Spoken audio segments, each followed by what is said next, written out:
Hello and welcome. Thank you for joining me for this week's Advanced Posture of the Week.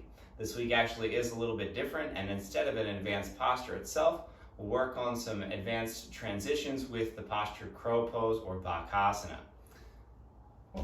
The first variation is actually moving from a crow pose to tripod headstand and then back again.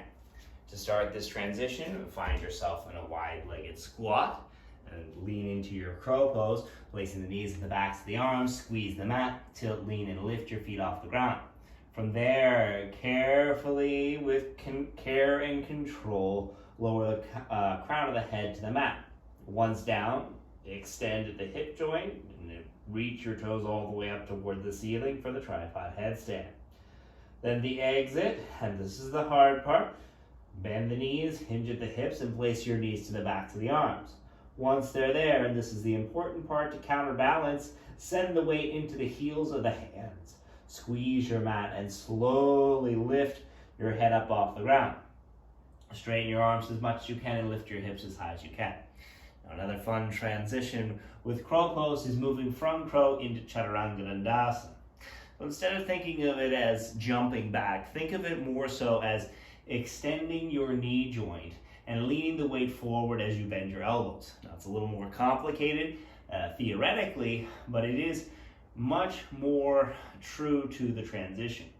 So from here, we extend the knees, lean the weight forward, and bend the elbows to chaturanga. Of course, reset with vinyasa, back to a downward facing dog. Good. So those are a couple of fun variations. Now we can also start to work on Bakasana B. Bakasana B is moving from downward facing dog into crow pose, almost like the opposite that we just did of jumping back into crow pose is jumping into crow. For Bakasana B, start with a very short downward facing dog. Unless you're extremely comfortable with this, eventually that long down dog. Spread the fingers wide, squeeze the mat, lock the gaze beyond your hands, bend your knees deeply, and then hop high as you gently land the knees to the backs of the arms.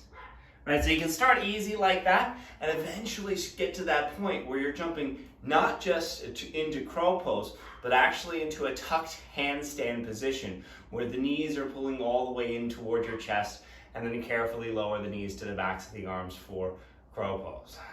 Good. So really when you're beginning that one, it can start with a super short downward facing dog. And to practice, instead of practicing jumping right into it, you can simply lean the knees into the backs of the arms and lift your feet up off the ground a couple times to get used to that sensation. Then eventually jump and land with the knees on the backs of the arms for Bakasana B. So this one takes some time, absolutely, and a lot of practice. Start small, start easy, and then slowly progress to bigger and bigger, greater distances to jump into the crow pose. Great. So thank you for joining me today. If you have any questions, please feel free to ask. Mark at MOXIE.yoga. Other than that, enjoy the rest of your day and week as always. Namaste.